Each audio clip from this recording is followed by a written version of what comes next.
अस्सलाम वालेकुम स्टूडेंट्स, वक्त को ज़ाया किए बगैर इम्यून सिस्टम हम पढ़ने जा रहे हैं। इम्यूनोलॉजी का पहला टॉपिक है ये लिम्फोइड स्ट्रक्चर्स। तो ये आज हम पढ़ेंगे, लेकिन इससे पहले जो है आपको ये पता होना चाहिए कि इम्यूनिटी क्या होती है। What is immunity? इम्यूनिटी कहते हैं कि क़ुव्वत मुदाफ़ियत का ऐसा निज़ाम जो कि बाहर से आने वाले बैक्टीरिया, जर्म्स, वायरस के खिलाफ जो है मुकाबला कर सके। ये दो तरह की इम्यूनिटी होती है, एक होती है इन्नेट इम्यूनिटी और एडेप्टिव इम्यूनिटी। ये हम आगे जाके पढ़ेंगे, तो मैं इसके भी लेक्चर अपलोड करूंगा। फिलहाल मैं आपको ओवरव्यू दे देता हूँ कि इन्नेट इम्यूनिटी और एडेप्टिव इम्यूनिटी क्या होती है। इन्नेट इम्यूनिटी वो होती है जो कि हमें कुदरती तौर पे हासिल होती है जब हम पैदा होते हैं।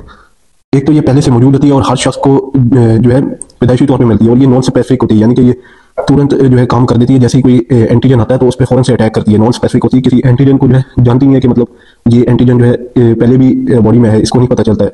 नॉन स्पेसिफिक होती है ये। अडेप्टिव इम्यूनिटी वो होती है जो कि अडेप्ट की जाती है, ये वक्त के साथ साथ डेवलप होती है। जिसम किसी भी स्पेसिफिक पैथोजन का सामना करता है, ये स्पेसिफिक इम्यूनिटी है। और याद भी रहती है कि इसके अंदर आपने याद रखने वाली बात यह है कि एडेप्टिव इम्यूनिटी जो होती है ये स्पेसिफिक होती है, यानी कि कोई भी ऐसा एंटीजन जो कि पहले भी आया हो, जिसने पहले भी बॉडी में अटैक किया हो, या कोई ऐसी बीमारी हुई हो पहले कुछ हिस्ट्री में पेशेंट की, तो अगर वो दोबारा हो रही है तो ये एडेप्टिव इम्यूनिटी जो है, जैसे कि हमने किसी को वैक्सीन दी है तो उसे पता होगा कि ये पहले भी ये इन्फेक्शन हो चुका है, तो ये एडेप्टिव इम्यूनिटी जो है रिकॉग्नाइज करती है सेल्स को। इसके पास मेमोरी सेल्स होते हैं, ये मेमोरी सेल्स भी हम आगे पढ़ेंगे। फिलहाल मैं आपको ओवरव्यू दे रहा हूँ कि आप समझ जाएं कि एडेप्टिव इम्यूनिटी और इन्नेट इम्यूनिटी होती क्या है बेसिकली। तो हम शुरू करते हैं। इम्यूनिटी होती है ability to fight against pathogen, ability to fight against pathogen. Okay, उसके बाद आपको पता होना चाहिए कि लिम्फोइड सिस्टम में ऑर्गन्स जो है ये कौन कौन से ऑर्गन्स होते हैं। लिम्फोइड सिस्टम में जो ऑर्गन है, लिम्फोइड स्ट्रक्चर सॉरी, ये प्राइमरी ऑर्गन और सेकेंडरी ऑर्गन। इम्यून सिस्टम में जो ऑर्गन है ये दो में डिवाइड होते हैं, एक होता है प्राइमरी, एक होता है सेकेंडरी। प्राइमरी जो होता है बोन मैरो और थीमस, दो प्राइमरी ऑर्गन होते हैं, बोन मैरो एंड थीमस। अब आपको बोन मैरो के बारे में पता होना चाहिए। बोन मैरो जो होता है ये होता है हमारी बॉडी का वो ऑर्गन है जहाँ पे red blood cell, WBCs, RBCs की फॉर्मेशन होती है। ये बोन मैरो हमारी हड्डी जो होती है, हमारी बोन जो होती है उसके अंदर होता है। जो बोन का जो टिश्यू होता है ना, इनर एरिया, उसके अंदर होता है। यहाँ पे बी सेल्स की प्रोडक्शन होती है, टी सेल की प्रोडक्शन होती है, और बी सेल की मैच्योरेशन होती है, और टी सेल की प्रोडक्शन भी होती है, और बी सेल की भी प्रोडक्शन होती है। मगर बी सेल की प्रोडक्शन भी होती है और मैच्योरेशन भी होती है, लेकिन टी सेल की मैच्योरेशन जो है बोन मैरो में नहीं होती। टी सेल की मैच्योरेशन होती है थीमस के अंदर। ये आपने याद रखना है कि टी सेल जो है प्रोड्यूस होते हैं बोन मैरो के अंदर, T cell produce in bone marrow and mature in the thymus. Okay, समझ आ रही है। सेकंड ऑर्गन, सेकेंडरी ऑर्गन्स के बारे में आपको बताता हूँ कि सेकेंडरी ऑर्गन्स जो होते हैं ये वो ऑर्गन्स होते हैं जो कि हमारी खून को, हमारी जो ब्लड वेसल्स होते हैं उसको स्टोर करते हैं। ओल्ड रेड ब्लड सेल्स जो होते हैं हमारे खून के अंदर, ओल्ड RBCs के बारे में आपको पता होगा कि ओल्ड RBCs जो कि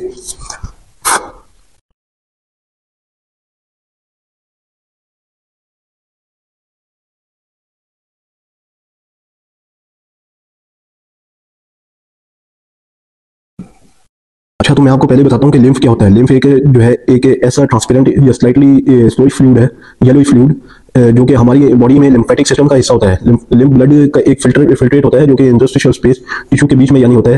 ये फ्लूइड सेल्स और टिश्यूज के बीच में न्यूट्रिएंट्स, ऑक्सीजन, वेस्ट प्रोडक्ट्स को ट्रांसपोर्ट करता है। ठीक है, समझ आ रही है आपको। लिम्फ के कंपोनेंट्स के बारे में मैं आपको बता देता हूँ। लिम्फ के कंपोनेंट होते हैं वाटर, प्रोटीन एंड WBCs। ये अब हम सब आगे पढ़ेंगे, ये सिर्फ मैं ओवरव्यू आपको दे रहा हूँ कि क्या जो है हमने आगे पढ़ना है। फैट्स हो गए, और इसका जो फंक्शन होता है ये टिश्यू फ्लूइड्स को बैलेंस करता है और इम्यून डिफेंस के फंक्शन करता है ये, और फैट्स की एब्सॉर्प्शन करता है स्मॉल इंटेस्टाइन्स की विलाई में, लैक्टियल्स के थ्रू फैट्स को एब्जॉर्ब करता है। ठीक है, ये स्मॉल इंटेस्टाइन में पेयर पेचेस जो है, पेयर पेचेस आते हैं। ये अभी मैं आपको बताऊंगा कि पेयर पेचेस कहाँ पर होते हैं। चलिए, स्प्लीन के बारे में आपको मैं बताता हूँ कि जो कि सेकेंडरी ऑर्गन है। स्प्लीन जो है बॉडी का एक और सेकेंडरी लिम्फोइड ऑर्गन है जो कि लेफ्ट साइड ऑफ एब्डोमेन में लोकेटेड होता है। ये अभी आगे मैं पढ़ाऊंगा आपको कि स्प्लीन जो है क्या होता है, इसका क्या स्ट्रक्चर है, क्या क्या जो है इसके अंदर फाइंडिंग्स हम देखते हैं जब स्प्लीनेक्टोमी करते हैं, जब स्प्लीन को रिमूव करना पड़ जाता है।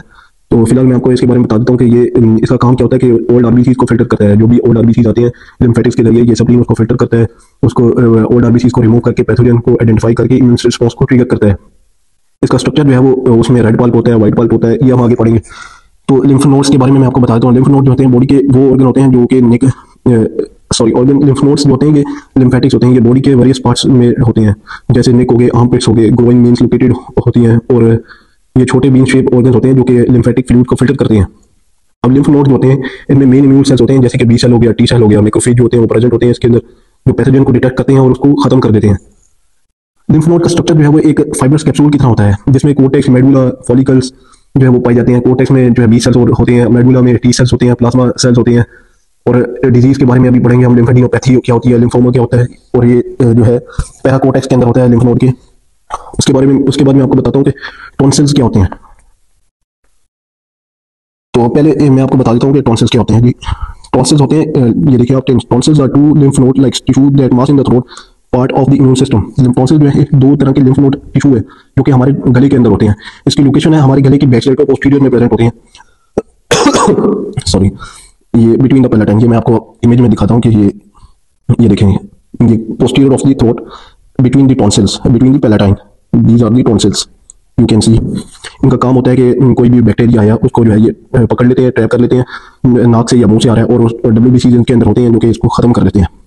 ये वेल्ड एयर रिंग्स होती हैं, लिम्फेटिक टिश्यूज रिंग होती हैं जो कि एडिनोइड लिंगुअल टॉन्सिल्स होते हैं, ट्यूबल टॉन्सिल्स हो गए। इनका कलर जो होता है ये पिंक कलर का होता है, ठीक है, ये आप देख रहे हैं तस्वीर में कि ये पिंक कलर की होती है, और ये इन्फ्लेम नहीं होती है और इन्फेक्टेड नहीं होती है, इनकी सबसे बड़ी बात ये है। उसके बाद मैं आपको बताता हूँ कि पेयर पैचेस क्या होते हैं। ये मैं सब आपको फर्स्ट एड स्टेप 1 से ही पढ़ा रहा हूँ, तो आप ध्यान से सुने कि पेयर पैचेस क्या होते हैं। पेयर पैचेस होती हैं हमारी स्मॉल इंटेस्टाइन में होते हैं। स्मॉल इंटेस्टाइन हमारी जहाँ पर खत्म होती है, इलियम जो होती है, स्मॉल इंटेस्टाइन, ड्यूडेनम इलियम आपने पढ़ा होगा। इलियम जो होती है last part of the small intestine, as you can see here is the written which is the final section of the small intestine. ये ओवल शेप के होते हैं, ये तस्वीर में आप देख सकते हैं। मेसेंटरी का अटैचमेंट, मेसेंटरी आर्टरीज होती हैं, इसके साथ ही ये लगे होते हैं व्हाइट कलर के fluid lymphatics, these are the fluid lymphatics Peyer patches. उसके बाद गट एसोसिएटेड लिम्फोइड टिश्यूज होते हैं जो कि लिम्फोइड ऑर्गन्स में आते हैं। ये हमारी गट होता है GIT, उसके अंदर प्रेजेंट होते हैं।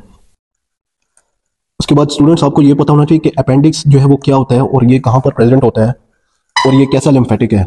अपेंडिक्स जो है ये एक स्मॉल ट्यूब है जो कि हमारी एब्डोमेन के नीचे और राइट वाली साइड पे, lower right part of the abdomen, small intestine, large intestine के बिल्कुल साथ अटैच होता है ये अपेंडिक्स। ये आप देख रहे हैं, ये अपेंडिक्स है। ये हमारी स्मॉल इंटेस्टाइन का इलियम है जो कि इसके लार्ज इंटेस्टाइन के साथ कनेक्ट हो रहा है, और ये हमारी लार्ज इंटेस्टाइन है, और ये हमारा अपेंडिक्स है जो कि लार्ज इंटेस्टाइन के साथ बिल्कुल जो है अटैच है। उसके बाद आपको पता होना चाहिए कि डी जोर्ज सिंड्रोम। चलें ये मैं आपको बताता हूँ कि अब हम पढ़ते हैं कि फर्स्ट एड बुक में कैसे लिखा हुआ है। ये है प्राइमरी ऑर्गन एंड ये है सेकेंडरी ऑर्गन। प्राइमरी ऑर्गन जो है लिम्फेटिक ऑर्गन, लिम्फेटिक सिस्टम में बोन मैरो जो कि इम्यून सेल बनाते हैं और बी सेल बनाते हैं, यानी कि टी सेल बनाते हैं प्लस बी सेल बनाते हैं, और बी सेल की मैच्योरेशन भी करते हैं। और थीमस में टी सेल मैच्योर होते हैं, प्रोड्यूस नहीं होते। ये आपने याद रखना है कि नॉट प्रोड्यूस टी सेल इन दी थीमस। के बाद स्प्लीन का मैंने आपको बता दिया है, lymph nodes, tonsils, pair patches मैं आपको बता चुका हूँ। सेकेंडरी ऑर्गन्स का आपको फंक्शन पता होना चाहिए कि सेकेंडरी ऑर्गन जो होते हैं वो स्टोर करते हैं ओल्ड RBC को, store plus filter the old RBCs। Old RBCs जो होते हैं हमारे, जो लिम्फेटिक्स के जरिए आते हैं, वो उसको ये फिल्टर करते हैं। ये लिखा हुआ है यहाँ पे, allow immune cells to interact with antigen, यानी कि अगेंस्ट फॉरेन पार्टिकल के खिलाफ जो है ये इम्यून सेल्स रिलीज करते हैं, इम्यून रिस्पॉन्स देते हैं, जिसकी वजह से फिल्टर होता है ओल्ड RBCs। उसके बाद लिम्फ नोड, यहाँ बुक में लिखा हुआ है कि सेकेंडरी ऑर्गन है जो कि मेनी इंट्रेंस है। ये आपने याद रखना है कि मेनी इंट्रेंस एंड वन और मोर इफरेंट, एफरेंट जो है वो आपने याद रखना है कि काफ़ी सारी इसकी इंट्रीज होती हैं, यानी कि afferent mean entries and efferent mean exist, only one exist and many entries, यानी कि बहुत सारे एफरेंट जो हैं वो इधर आ रहे हैं, बहुत सारे एफरेंट जो है यानी कि बहुत सारी ओपनिंग है इसके अंदर, बहुत सारी RBCs आ रही हैं, ओल्ड RBCs, और फिल्टर होके इफरेंट से निकल के जा रहे हैं, यानी कि only one exist in the lymph node. Lymph node का स्ट्रक्चर मैं आपको बता रहा हूँ। उसके बाद लिम्फ नोड के अंदर आपने जो याद रखनी है बात है ये, अगर हम इसका when we see lymph node outer edge, we see the connective tissue, these are the connective tissue. ये देख रहे हैं आप, ये कनेक्टिव टिश्यू है, ये कनेक्टिव टिश्यू है जो कि इसमें होते हैं। ये ट्रेबिकुलाई, ये ट्रेबिकुलाई जो होते हैं इसका क्या काम होता है? ट्रेबिकुलाई जो होते हैं ये स्पेसेस में प्रेजेंट होते हैं। ये जो स्पेस है, ये जो हमारी स्पेस है लिम्फ नोड के अंदर, वहाँ पर ये प्रेजेंट होते हैं ट्रेबिकुलाई, कनेक्टिव टिश्यू बिटवीन स्पेसेस। ये कनेक्टिव टिश्यू है और ये एक्सटेंशन होते हैं between spaces of the lymph node. उसके बाद लिम्फ नोड का काम होता है कि नॉन स्पेसिफिक फिल्ट्रेशन करते हैं मैक्रोफेजेज। नॉन स्पेसिफिक मैंने आपको बताया है कि कोई भी ऐसा पैथोजन जो कि ये नॉन स्पेसिफिकली काम करते हैं, यानी कि कोई भी ऐसा पैथोजन ये उसको टारगेट नहीं करते कि ये जो है पहले भी आ चुका है, ये इन्फेक्शन पहले भी हो चुका है या नहीं हो चुका, ये जो है बस नॉन स्पेसिफिक उसको फिल्टर करते रहते हैं। सर्कुलेशन में इसका जो है यानी कि बी सेल और टी सेल जो होते हैं वो इसमें जाते हैं और इम्यून रिस्पॉन्स की एक्टिवेशन होती है और इम्यून RBCs की फिल्ट्रेशन होती है। उसके बाद फॉलिकल्स हैं, इसका स्ट्रक्चर, ये फॉलिकल जो है प्राइमरी फॉलिकल और सेकेंडरी फॉलिकल, सबसे पहले आपको ये पता होना चाहिए कि फॉलिकल जो है वो कहाँ पे प्रेजेंट होते हैं। फॉलिकल प्रेजेंट होते हैं कोटेक्स के अंदर। ये जो पैराकोटेक्स है, पैराकोटेक्स जो है, ये पैराकोटेक्स, इसके बाहर होता है कोटेक्स। इस कोटेक्स के बिल्कुल आउटर जो है, यानी कि इस कोटेक्स के इनर इनर में है पैराकोटेक्स, और इस कोटेक्स के आउटर है प्राइमरी फॉलिकल और सेकेंडरी फॉलिकल। फॉलिकल जो है ये 20 साल यहाँ पर बनते हैं फॉलिकल में, और प्राइमरी फॉलिकल जो होते हैं वो डेंस होते हैं, यानी कि प्राइमरी फॉलिकल जो होते हैं वो आउटर होते हैं। प्राइमरी फॉलिकल आउटर होते हैं और सेकेंडरी फॉलिकल जो होते हैं वो इनर होते हैं। और यहाँ पे आपने याद रखना है कि प्राइमरी फॉलिकल जो होते हैं वो इनएक्टिव होते हैं, inactive, and secondary follicle are active. Secondary follicle are active, यानी कि प्राइमरी फॉलिकल जो होते हैं वो सोए हुए होते हैं, उनको कुछ पता नहीं होता क्या हो रहा है, और सेकेंडरी फॉलिकल जो होते हैं वो जागे हुए होते हैं, वो एक्टिव होते हैं, एक्टिवली अपना इम्यून रिस्पॉन्स जनरेट करते हैं जनरल सेंटर के अंदर। उसके बाद मेडुला, मेडुला जो है मेडुला जो है ये मेडुलरी कोड के अंदर होता है। ये आपको पता होना चाहिए कि मेडुला जो है, मेडुलरी कोड जो कि क्या नाम है, ये मेडुलरी साइनस, मेडुलरी कोड ये है, और ये मेडुलरी साइनस है। तो मेडुला का आपको पता होना चाहिए कि मेडुला जो होते हैं मेडुलरी कोड के अंदर होते हैं, और इसके अंदर जो है प्लाज्मा सेल्स की फॉर्मेशन होती है। मेडुलरी साइनस जो है, मेडुलरी साइनस ये वो एरिया है जहाँ पर लिम्फ इकट्ठे हो जाते हैं और लिम्फ नोड जो है बाहर से निकलने से पहले जमा हो जाते हैं। ठीक है, मेडुलरी साइनस वो एरिया है जहाँ पे लिम्फ नोड इकट्ठे होते हैं, और लिम्फ नोड से लिम्फेटिक सप्लाई जो होती है वो इसमें इकट्ठी हो जाती है मेडुलरी साइनस में, और लिम्फ नोड से बाहर निकलने से पहले, इफरेंस से बाहर निकलने से पहले वो मेडुलरी साइनस में, मेडुलरी साइनस के अंदर सारी इकट्ठी हो जाती है, ये मेडुलरी साइनस के अंदर। और मेडुलरी साइनस जो होता है ये प्रेजेंट होता है रेटिकुलर और मैक्रोफेज के अंदर, रेटिकुलर और मैक्रोफेज के अंदर, रेटिकुलर और मैक्रोफेज में ये प्रेजेंट होता है मेडुलरी साइनस। ये रेटिकुलर है और ये मैक्रोफेज, रेटिकुलर और मैक्रोफेज में ये प्रेजेंट होता है। मेडुलरी साइनस जो होता है ये इफरेंट के साथ कम्युनिकेट करता है। ये देखें लिखा हुआ है, कम्युनिकेट विद इफरेंट, यानी कि जो भी लिम्फेटिक्स आ रहे हैं इसके अंदर इफरेंट से, जो भी लिम्फेटिक्स आ रहे हैं इफरेंट से, वो मेडुलरी साइनस के अंदर जमा हो रहे हैं, मेडुलरी साइनस के अंदर इकट्ठे हो रहे हैं, और इफरेंट के जरिए बाहर जा रहे हैं लिम्फ नोड से। तो ये इसका स्ट्रक्चर है मेडुला का। उसके बाद पैराकोटेक्स पर आते हैं। पैराकोटेक्स जो होता है वो टी सेल बनाता है, और ये कोटेक्स और फॉलिकल, ये कोटेक्स यानी कि region of cortex between follicle and medulla. Cortex जो होता है ये ऐसा स्ट्रक्चर है जो कि पैराकोटेक्स जो है कोटेक्स का रीजन है, यानी कि ये कोटेक्स से बनता है, कोटेक्स का ही एरिया है, और ये फॉलिकल और मेडुला के दरमियान में होता है। इसमें इंडोथेन्यूल सेल वेन्यूल्स होते हैं बहुत सारे, यानी कि जो कि टी और बी सेल्स को लिम्फेटिक से ब्लड में ट्रांसफर करते हैं। इंडोथेन्यूल वेन्यूल्स यानी कि वेसल्स होती हैं, आप ये समझ लें कि वेसल्स होती हैं जो कि टी और बी सेल्स इसमें आ रहे हैं, फिल्टर कर रहे हैं आरबीसीज को, और वो फिर ब्लड में एफरेंट के जरिए जो है लिम्फेटिक से ब्लड में ट्रांसफर कर रहे हैं। उसके बाद ये आपको पता होना चाहिए कि अगर इंडोथेनियल वेन्यूल्स जो हैं वो किसी पेशेंट में नहीं है, अगर इंडोथेनियल वेन्यूल्स किसी पेशेंट के अंदर मौजूद नहीं है, यानी कि उसमें डेवलप हो रही हैं या उसमें डेवलप हो रही है लेकिन सही तरीके से डेवलप नहीं हो रही, उसके जीन्स में कोई मसला आ रहा है, तो उसे हम कहते हैं डीजियो सिंड्रोम। डीजियो सिंड्रोम क्या होता है? डीजियो सिंड्रोम के बारे में आपको बता देता हूँ कि डीजियो सिंड्रोम जो है ये एक 22q11.2 डिलीशन सिंड्रोम है, यानी कि इसमें 22q11.2 ये आपने याद रखना है कि 22q11.2 डिलीशन हो जाती है एक जीन की। डिलीशन क्यों होती है? डिलीशन होती है कि एक क्रोमोसोमल क्रॉस ओवर होता है जो कि म्योसिस होती है, हमारी जब म्योसिस हो रही होती है तो उसमें क्रोमोसोम क्रॉस ओवर हो जाते हैं, क्रोमोसोम क्रॉस ओवर होने की वजह से 22q11.2 की डिलीशन हो जाती है। ये हम पढ़ेंगे आगे नर्वस सिस्टम में। ये फिलहाल ओवरव्यू के हवाले से मैं आपको बता रहा हूँ कि ये क्या डिजीज़ होती है और किस वजह से होती है। तो ये एक जेनेटिक डिजीज़ है। और आप ये देख लें कि इसका जो नाक होता है वो इस तरह उभरा हुआ होता है, और इसकी छोटी छोटी आँखें ओपनिंग होती हैं, नोज़ जो होती है वो छोटी होती है, थिन अपर लिप यानी कि होंठ जो होते हैं वो बिल्कुल ऊपर, होंठ का ऊपर वाला हिस्सा बिल्कुल सीधा सा होता है। ये आप सब जो है आप इसको एनालाइज कर लें। ये इमेज मैंने आपको बता दी है कि इस तरह के जो है डीजियो सिंड्रोम के पेशेंट्स होते हैं, जो भी डीजियो सिंड्रोम के पेशेंट्स होते हैं वो इस तरह के होते हैं। Under develop jaw, thin upper lip, smooth philtrum, flat mid face, epicanthal folds, small heads, low nasal bridge, you can see all I mention here.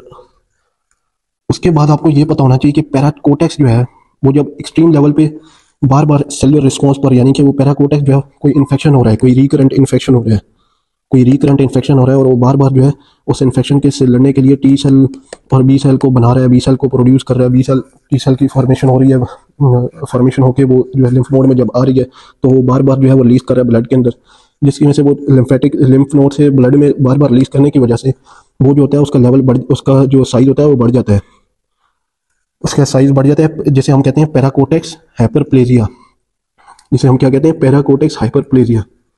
अब आपको पता होना चाहिए कि एप्स्टेन बार वायरस क्या होता है। एप्स्टेन बार वायरस एक कॉमन वायरस है जो कि हर्पिस वायरस फैमिली के मेंबर से है। ये दुनिया भर में ज्यादातर पॉपुलेशन को इन्फेक्ट करता है और ज्यादातर लोग इससे एसिम्प्टोमेटिक यानी कि बिना सिम्टम के ये वायरस जो है रिकवर भी कर लेते हैं और सिम्टम्स भी इसके कोई शो नहीं होते। ये एप्स्टेन बार वायरस में जो आपने याद रखना है कि ये हर्पिस वायरस 4 इसकी टाइप होती है, ह्यूमन हर्पिस वायरस 4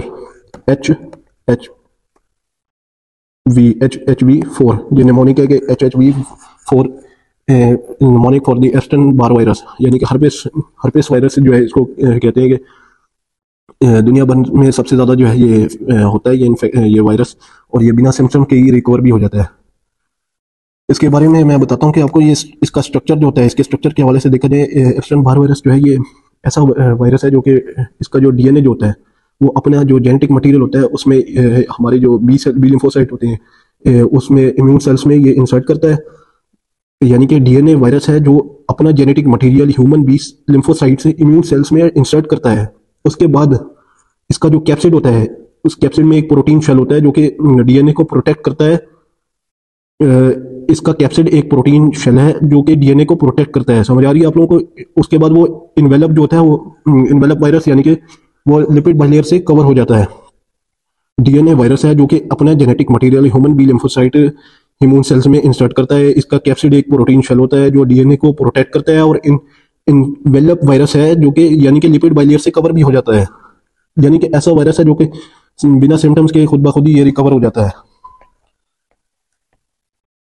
उसके बाद जो है उसके बाद मैं आपको बताता हूँ कि ये जब पैराकोटल हाइपरप्लेजिया होता है, यानी कि बार बार पैराकोटेक्स जो है लिम्फ नोड का पैराकोटेक्स स्ट्रक्चर जो है वो बार बार टी और बी सेल्स जब रिलीज कर रहा है ब्लड में, लिम्फ नोड से ब्लड में जब वो रिलीज कर रहा है तो उसको बार बार इम्यून रिस्पॉन्स एक्टिवेशन हो रही है।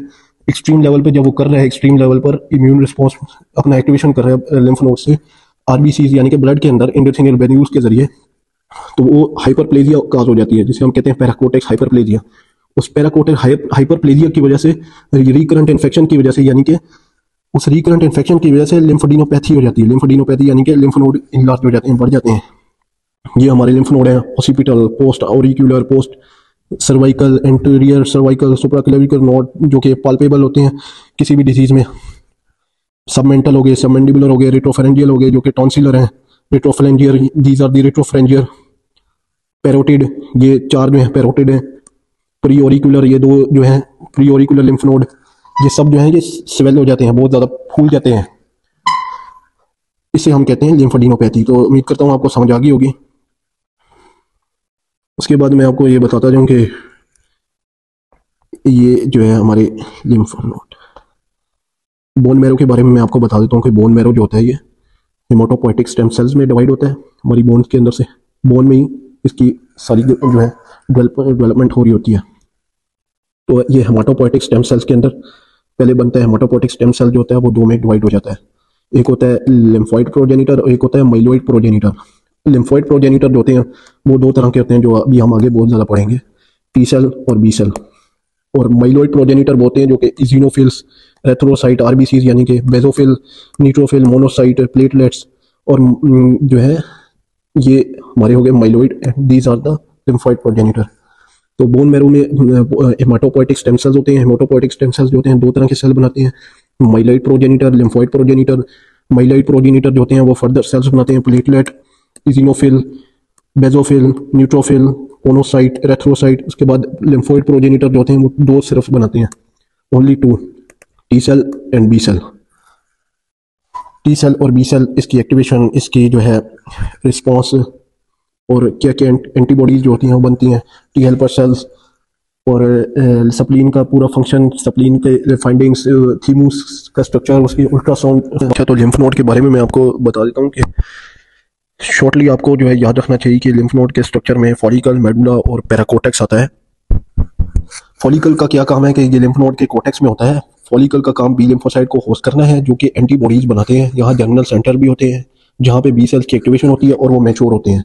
मेडुला में क्या होता है कि मेडुला जो होता है लिम्फ नोड के सेंट्रल रीजन में होता है। इसमें मैक्रोफेज, प्लाज्मा सेल्स पाए जाते हैं जो कि इन्फेक्शन के खिलाफ एंटीबॉडीज रिलीज करते हैं और अनवांटेड पार्टिकल्स जो होते हैं उसको किल कर देते हैं, उसको डाइजेस्ट कर लेते हैं, ईट कर लेते हैं। और पैराकोर्टेक्स जो होता है वो फॉलिकल और मेडुला के दरमियान होता है। यहाँ टी सेल होते हैं और जो कि एंटीजन प्रेजेंटिंग सेल्स के जरिए उसको रिकॉग्नाइज करके पैथोजन को पहचानते हैं और इम्यून रिस्पॉन्स अपना रिलीज करते हैं कि ये फलाना पैथोजन है, इसको रिकॉग्नाइज किया और उसका फिर इम्यून रिस्पॉन्स अपना जो है सेल रिलीज करते हैं। तो ये दोनों मिलकर लिम्फ के सॉरी ये तीनों मिलकर जो है लिम्फ को फिल्टर करते हैं और पैथोजन के खिलाफ स्ट्रॉन्ग इम्यून रिस्पॉन्स जनरेट करते हैं। थीमस जो होता है वो लोकेटेड होता है अपर chest, upper front of the chest, behind your sternum, between your lungs. Upper chest directly behind your sternum, between your lungs. ये आप देख रहे हैं, ये थीमस है। Behind behind the sternum, between the lungs. Behind यानी कि स्टर्नम के पीछे और लंग्स के दरमियान, हार्ट के बिल्कुल सुपीरियरली होता है। ये याद रखने का पॉइंट है। ये आप याद रख लें कि स्टर्नम के पीछे, लंग्स के बीच में और हार्ट के बिल्कुल ऊपर, यानी कि हार्ट जहाँ पे हार्ट के जो है जो सुपीरियर पार्ट है वहाँ पर ये बैठा होता है, यानी कि अटैच होता है। ये आपको मैं दिखा देता हूँ। ये जो थीमस है ये हार्ट है हमारा और ये यहाँ से जो है राइट लंग जा रहा है, ये राइट लंग जा रहा है और ये लेफ्ट लंग जा रहा है। और ये जो है पेरिकार्डियम है हार्ट की, डायफ्राम, मीडियस्टाइनम, एनाटॉमी तो आपने पढ़ी होगी। तो ये थीमस का लोकेशन है कि थीमस कहाँ पे प्रेजेंट होता है एक्चुअली। और ये ट्रैकिया है, between the lungs, behind the sternum और present of in the heart, superior of the heart.